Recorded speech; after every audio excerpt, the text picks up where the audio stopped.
سوال کی مذمت ہے، مت مانگو کسی سے کچھ، جو کہ مانگنا اللہ سے مانگو اللہ سے، انسانوں سے مت مانگو۔ مانگنے والا اپنی عزت نفس جو ہے ہتھیلی پر رکھ کر پیش کرتا ہے جس سے مانگ رہا ہے، مجھے دیجئے کچھ۔ عزت نفس تو یہاں رکھی ہے نا، نہیں، تم اپنی عزت نفس کا ڈھیلا نہ کراؤ، جو مانگنا ہے۔ حضور نے فرمایا کہ اگر جوتے باندھنے کا فیتا جو ہے وہ تمہیں چاہیے، اللہ سے مانگو۔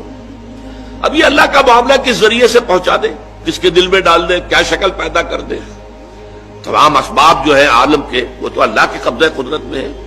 کون سے سبب کے ذریعے سے اللہ تعالیٰ وہ تمہاری ضرورت پوری کرا دے، یہ اس پر چھوڑو، مانگو اللہ سے۔ انسانوں کے سامنے دست سوال دراز مت کرو، لیکن دوسری طرف اگر کوئی اپنی ہتھیلی آپ کے سامنے کر ہی دے تو اسے ٹھوکر مت مارو۔ اس نے عزت نفس جو ہے اپنی ہتھیلی پر رکھ کر آپ کے سامنے رکھ دی ہے۔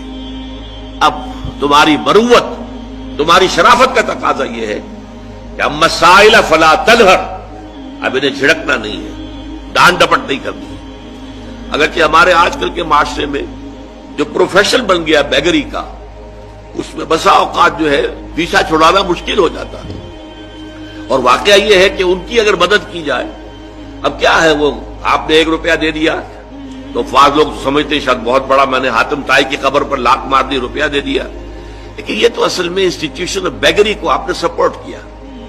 لیکن یہاں بھی آپ معذرت کریں، کچھ بھی کریں، کسی طریقے سے آپ اگر نہیں دینا چاہتے ہیں نہ دیں، ٹھیک ہے، لیکن ڈانٹنے کا آپ کو حق نہیں ہے، جھڑکنے کا آپ کو حق نہیں۔ اما السائل فلا تنہر، بلکہ یہ بھی آیا ایک حدیث میں کہ تم دو، کچھ نہ کچھ دو، سائل کا ہاتھ خالی نہ لوٹاؤ۔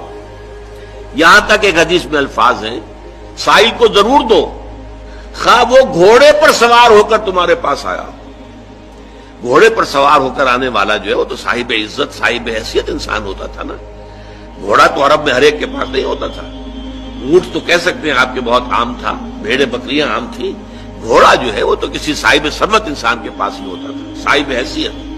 تو گھوڑے پر سوار ہو کر آ رہا ہے، لیکن تمہیں کیا معلوم اندرونی طور پر اس کی کیا کیفیت ہے، کیا اس کے اوپر بپتا پڑ گئی ہے، کون سے صورتحال سے وہ اچانک دوچار ہو گیا ہے۔ لہذا دے سکتے ہو تو دو، لیکن یہ کہ نہیں دے سکتے تو معذرت، قول معروف یہ کہو اور نرم انداز میں ان سے معذرت کرو۔